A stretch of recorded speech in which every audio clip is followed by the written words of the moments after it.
We are heading toward Easter. And for those that may have seen Easter, there's something called Lent where you give up something, which to most Americans sounds awful. So I was asking God, I said, what should we do for Lent? And what should we give up? And I sense it is really more about what do we give away. If you'd ever seen and you've ever been upstairs early enough, there's a series of slides that rolls every week. And one of those slides is Kapow, and it's K-P-O-W. Now, it's not from an old Batman comic, but it does look as such. And the K stands for Kids and Their Cares. When we set out to start Community Vineyard Manchester, we identified 4 things we thought God wanted us to do.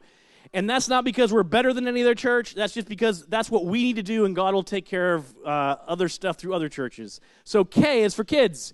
And so we oriented everything for kids. And if it doesn't work for kids, you'll notice our activities generally don't happen. There's always a kid-friendly element to it. Now, some people are very frustrated by that and have got all huffy-puffy and left our church because of it, and that's fine. But we do want to warn everyone on when you sign up and get on the bus of CVM, everything we do has kids and the carers at their heart. Second, though, is P. Anyone else wonder what a P is? It's not pain, by the way, which is a fantastic surname. Go for it. Parents. You know what? Parents need a lot of help. Trust me. You can ask my daughters. They really think I need lots of help, and I do. Yes, one of them is shaking their head. But it's not parents, but that's a good one. People. I love people, especially nice people. When they're nice to me. I had some people this week at work that were not nice to me. But God loves those people. Maybe it's a strain for me. Anything else? Planting new church. Who is this person in the back row? My goodness. I won't say her name because we are recording. But that person in the back row is incredible, whose name we shall keep secret. Planting churches as we've been planted. The Vineyard movement and the New Testament is full of people taking Jesus to new areas and new ways. And so our heart is always to look to plant churches. And there are several people that have expressed desires to do that, and we're behind the scenes working with them on those dreams. Okay, K, P, O. Anyone want to go where O is? Anyone? Someone? Oh, go for it. Person's name I will not say because we're recording. Okay. Omelet. That is amazing. Person's name I will not say. That is incredible. I know it is not omelet, but that's a genius idea. Man, I love a good omelet. Yum, yum, yum. But not cheese anymore. No cheese for me. But it's for other people. What does he? Oh. Person's name I will not say because I cannot for legal reasons, but that is an excellent. That is very, very close. Person in the back row who has so far 100% accuracy on these things. What do you think O might stand for? Outreach. Reaching out as others have reached out to us. And this is where we nearly end, but there's a W in there too. What do you think W stands for? Anyone else out there? Oh, okay. Person back there whose name I can't say. Ooh, that's a good idea. I love it. Gotta say that. W. I'll give you a hint.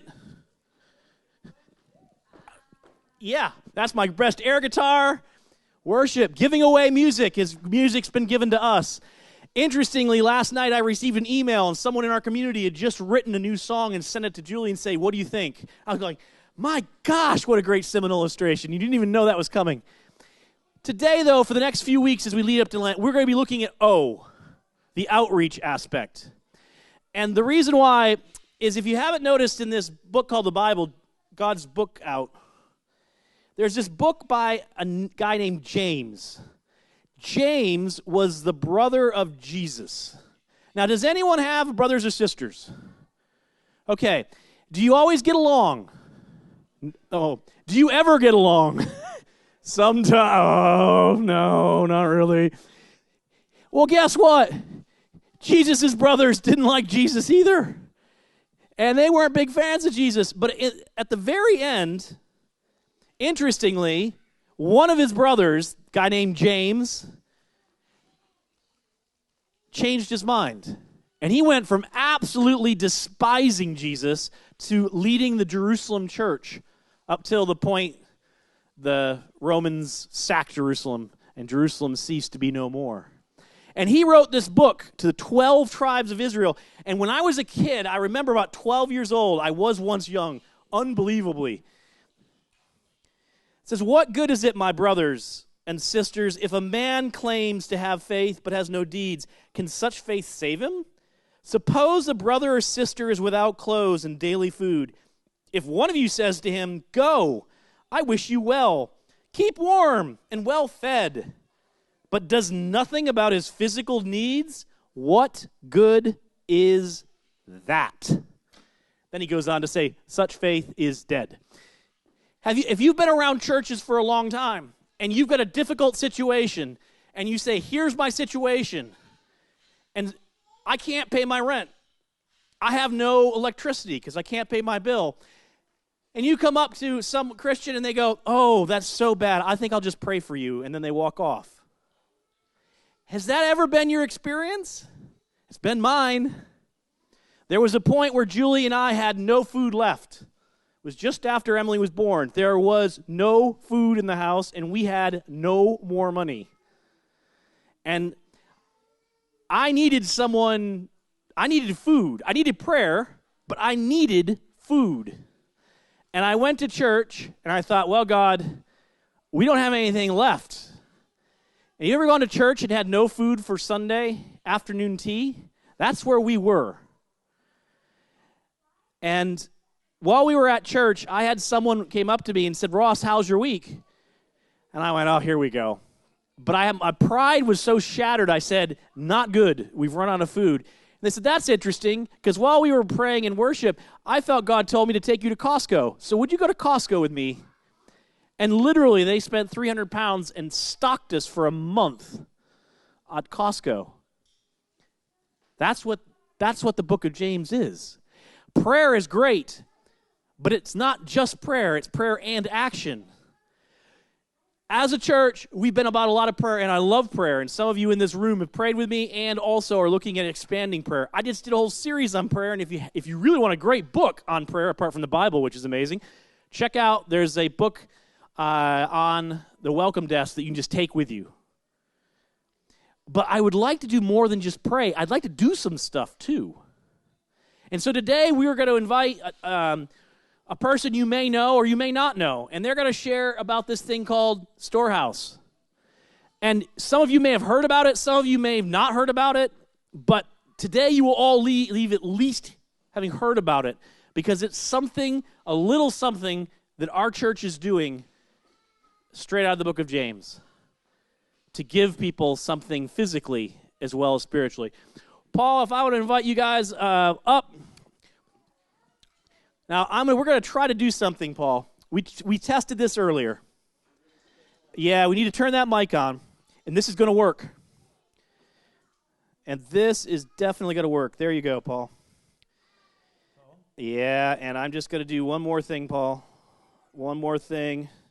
I need to turn it up so that mic, there we go.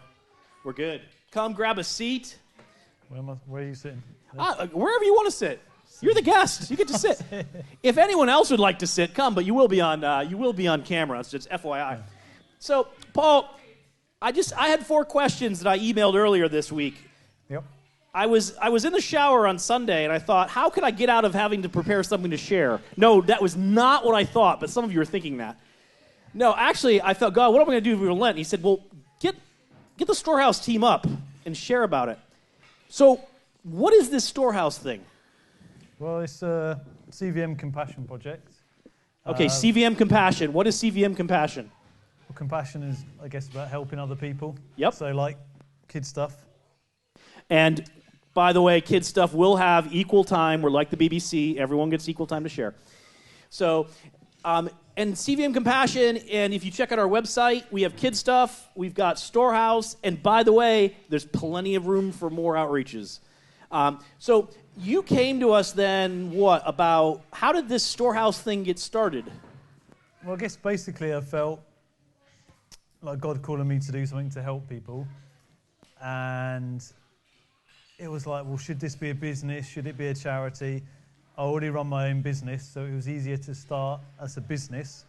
So I started doing a bit of house clearance and then giving the furniture away. But it was quite tricky, and obviously, basically when I started, it was when the pandemic hit. What's that? Okay, hold on. We will. You stay there. You stay there, Paul. We will hopefully. We will mic further. I'm too quiet. There we go. Can you hear it? There we go. Hold on. 1 minute, Paul. Okay, try that. Can you hear me now? Okay. More? Can you hear me? Hold on. There we go. Try that. Is that better? Yeah, is that better? Yeah, that sounds better, Paul. Okay. So just to fill people in, you started with a business. I started with a business. Keep talking. Is that too bad? Yeah, don't worry. I got it. There we go. Echoed in my ears. So I started running a house clearance business alongside I do gardening as well, because it was easier to start a business when you've already got a business because it's just part of it. But obviously it was during the pandemic, so it was there wasn't as much work, but also it was quite difficult to give stuff away because people are a bit more cagey. So I did a bit of stuff, and then after a year, the insurance on the van I'd bought came up for renewal, and after a discussion with somebody here, they said, well, if you were a charity, it would probably be cheaper. And I was like, oh, well, we'll think about that. And then did we have a discussion here on Sunday? Ross called me and then basically said, we'll support you doing it as a business or as a charity, or it could become a compassion project as part of church. So we basically adopted it. And what does Storehouse do? It takes furniture and then stores it? Well, basically, we have an industrial unit where we store the furniture. We're also trying to take kitchenware and small electricals, but not white goods.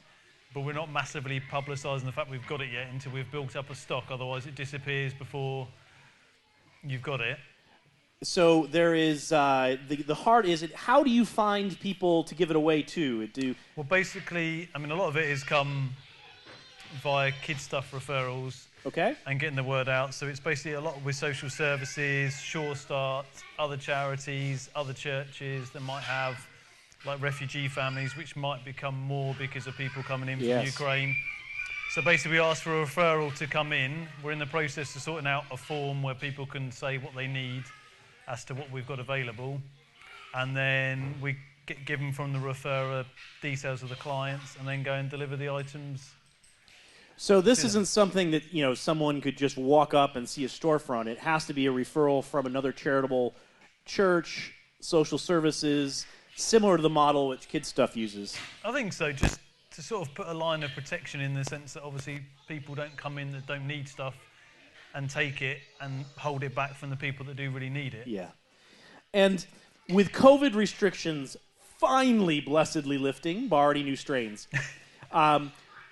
as you look ahead, what help do you need?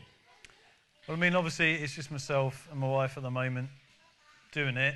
You need two people nearly at all times because obviously we're moving pieces of furniture. It's not like Kids Stuff where it's boxes you can generally carry it on your own. A lot of things need two people to carry it. So most of the time we do deliveries on a Friday morning, sometimes going into the early afternoon, but obviously we have to finish early to pick our daughter up. So if anyone wants to help with deliveries and lifting furniture, also the stuff that comes in we need to check, clean, hairdryer, stickers off things, all sort of things like that, find missing bits. So it's just, if anyone wants to help with that kind of stuff, obviously the times are limited, so generally it would be a Friday between about 9 and 2:30. Okay. We're trying to do a bit more stuff if I can juggle work on a Thursday morning to see if we can do collections one day and deliveries another day. Or possibly on a Scattered Servants Saturday, we could do something probably 3 till 5, 3 till 6 in the afternoon if people want to come and see what we do and help with stuff. It's not all super exciting if you're up for a bit of cleaning and sorting. Oh, there are some people that have the gift of tidy, and I get very excited about cleaning. So if that's your gifting, or it's something I've done a course on, but if anyone else is qualified to do pat testing for the electricals and wants to help out with that kind of thing. Well, would be helpful. And practically, if I have items in my house and I'm clearing out my house, what will you take? What will we take? Well, we'll take any furniture in good condition. Obviously, anything that's material needs to have a fire label for like insurance purposes. So basically, if you'd give it to a friend, it's something we'd probably be interested in. You know, if it's old, beat up, hasn't got a fire label, full of stains. Yeah, so don't give it to a friend you don't like. Yeah. So it's a friend you really like, Yeah. a good friend. So. Obviously, if you've got small things like kitchenware or small electricals, you can always bring it on a Saturday to church. If we're fitting our boot, we can take it away, but our boot isn't large, and with 2 children, we can't put the seats down. But obviously, larger furniture items, you can just tell us about, and we'll arrange to collect them from you. Finally, any other thing, what's kind of the dream and vision of Storehouse? I don't know, obviously to help as many people as possible. I guess eventually to expand to a bigger building, maybe eventually, a bit like the Arches does, maybe have a shop to sell better quality furniture and things that are being donated to us to pay for things like new mattresses or things like that. Yes. Or the running costs of Storehouse, which obviously currently is paid for through church. I just guess that kind of thing, just expanding it, or possibly, but I don't know if it'd ever suit being together with kids stuff or other compassion projects in a larger building. So it's all run from one. A CVM Compassion House. Or a hub or something. Or hub. Yeah. Hub. That's better. I like it. I'm going to steal it. Yeah. So, as the team out there, we talked about prayer and practical. We've been talking a lot about practical. Is there anything personally you'd like prayer for these next steps? Protection against spiritual attack, I think, would be helpful, considering this week. You probably wouldn't have said yes if I'd emailed you today. I think that's it. As a lot of people know, being part of a church, every time you sort of do something good, if you like, I think something bad may well happen. So it's protection against that, support around that, and just prayer for more vision for the future, because this is not my plan or our plan, it's God's plan, and it's keeping it within that, what God wants us to do. We can all have our wants, needs and desires, but it's about growing the kingdom and helping people that aren't as fortunate as we are. Yeah. And I'm not saying that there's probably people more fortunate than us, but I'm just like, sometimes we count ourselves quite lucky, and I guess thinking of the rest of the world and the situation in Ukraine, we're in a lucky position, but there's a lot of people that aren't, that may come here and have nothing, and it's been able to help those people and facilitate that. And if we get a massive donor to help out, that would be wonderful. Well, thank you for coming out of the shadows and coming up to the front, Paul, and wearing a lapel mic, which is always fun. I just want to open it up for here. Questions people have regarding Storehouse, and I will repeat your questions so it feeds into those who are going to watch us later. But questions. I should have placed some questions. Where is it based? Storehouse is based in Rossendale, where we live. But obviously we, at the moment, will serve the sort of Rossendale and surrounding areas, and then sort of, if you like, North Manchester. Because a lot of the referrals that come in, particularly for kids stuff, are in North Manchester area. A lot of them come from like Harper Hay Social Services and that kind of area. So at the moment, it's a reasonably big geographical area. Roughly half an hour will go. But obviously, as it gets really busy, unless we get a lot more help or more vans or whatever, the geographical area may have to shrink to accommodate what we're doing, if that makes sense. Yep. I prefer the first option. More vans, bigger geographic area. But whatever God wants, but more vans would be nice, Lord. Well, that's where we're based. So for a lot of you, if you want to come and see, it's 20-25 minutes from here. Which, from American standpoint, is nothing. But I understand viewpoints do change. I'm being culturally sensitive. But that's a great question, though. Is it accessible by public transport? If someone wants to come and help, that's another great question. There'd probably be a bit of a walk. I'm trying to think. Does the X43 run through Waterfoot?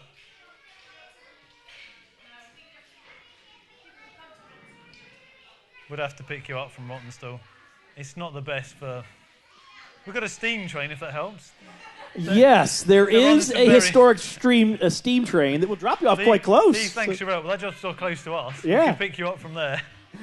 But that is actually one of the items that we will pray for in a moment, because you all are going to be deputized to pray in a minute, is finding a new location, ideally with a roof that does not leak. So and ideally closer. Yeah. Because it's 10 minutes from where we live, but it's not... We live quite close to the A56, which leads onto the M66. But really, it's based in an area called Waterfoot. We live in Rottenstall. These are all in the Rossendale Valley.